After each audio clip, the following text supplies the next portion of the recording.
All right, let's dive in. When a crisis hits, the clock is ticking. I mean, decisions that affect millions of lives have to be made, and they have to be made fast. But here's the catch. Good decisions need good evidence. So, what happens when there's literally no time?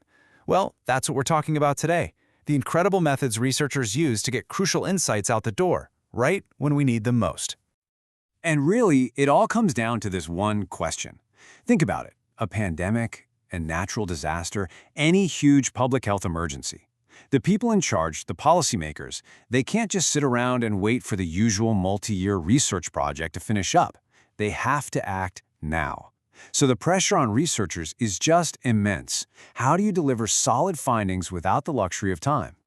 And this kind of pressure, it creates what you could call an evidence emergency. It's this perfect storm where the demand for trustworthy information just skyrockets, but the time you have to actually produce it shrinks down to almost nothing.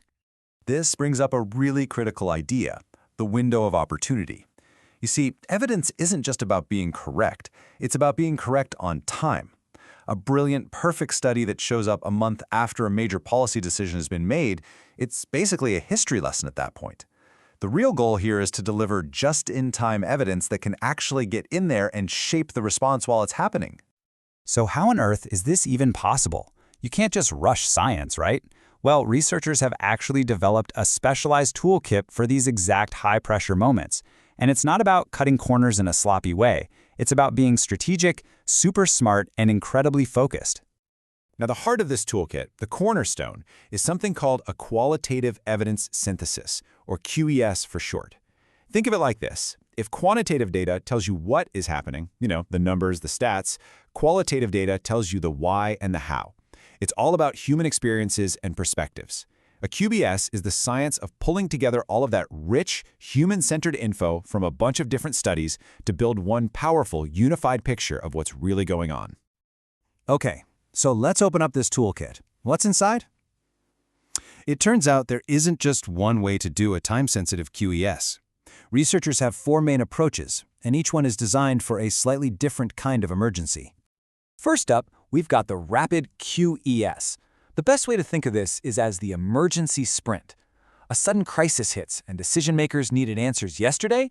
This is the tool you grab. It's all about accelerating the process by making some very strategic, very transparent shortcuts. And we'll look at exactly what those are in a minute. Next is the QES update. This is kind of like a software refresh for existing research. Science never stands still. New studies are coming out all the time. So an update takes a really solid older synthesis and just brings it up to speed with all the latest findings. It stops good research from becoming obsolete. Then you've got the overview of QSSs. This is the bird's eye view. Sometimes a research area gets so crowded that you don't just have studies, you have multiple syntheses on the same topic. An overview basically synthesizes the syntheses. It pulls everything together so you can see the really big picture and spot the most consistent findings across the board. And finally, we have the most dynamic one of them all, the living QES. This is like a live feed for research.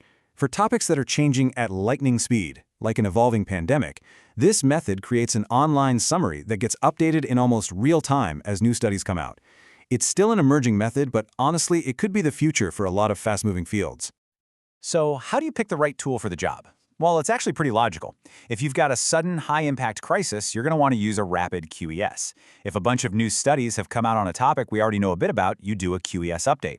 If a field is just saturated with reviews, you need an overview to make sense of it all. And if a topic is just constantly changing, you try to build a living QES. It's all about matching the method to the moment. Okay, I know what you might be thinking. This all sounds great, but it raises a huge question. How can you possibly move this fast without sacrificing quality? And that is the central tension in all of this work. It's the classic dilemma, speed versus scientific rigor. The best way to understand the difference is to think about a marathon versus a sprint. A standard QUS is a marathon. It can take months, sometimes years. It's meant to be absolutely exhaustive. A rapid QUS, on the other hand, is a sprint. It's done in days or weeks, and it gets there by narrowing the scope and limiting the search. But here's the crucial point. It's not about being sloppy. It's about making very deliberate, very well-documented trade-offs to hit that urgent deadline. So what do these so-called shortcuts actually look like in practice? Well, first, you laser focus the research question, usually working directly with the stakeholders who need the answer. Second, you prioritize your sources. Instead of searching everywhere, you target the 1 or 2 most important databases. Third, you streamline how you screen all those studies, often using software and having one person review with a second person checking their work. And finally, use an existing framework or model to organize the data, which saves a massive amount of time. And the big question, does it actually work? Oh yeah, get this. The very first Cochrane Rapid QES, which is a huge deal, was a study on why healthcare workers were or were not following infection control rules during COVID-19. They took it from protocol to publication in just 25 days. I mean, in the middle of a global pandemic, that kind of speed is an absolute game changer. So when you pull it all together, what's the big takeaway? These methods, they're not just some dry academic exercise. They are incredibly powerful tools for getting vital information into the hands of decision makers exactly when it matters most. You know, the researchers behind this work, Andrew Booth and Emma France, they put it perfectly. They said that in a crisis, using a time-sensitive synthesis that's done well is so much better than using a perfect one that arrives too late. And it's definitely better than having no evidence at all. It's about good, fast evidence being better than perfect, late evidence. And this leaves us with one final big thought to chew on. These methods were really perfected in crises. But let's be honest, our whole world is speeding up. The demand for immediate, evidence-based answers is growing in every field. So the real question is, how will this constant need for just-in-time insights end up reshaping the future of science itself? That's something we're all going to be watching unfold.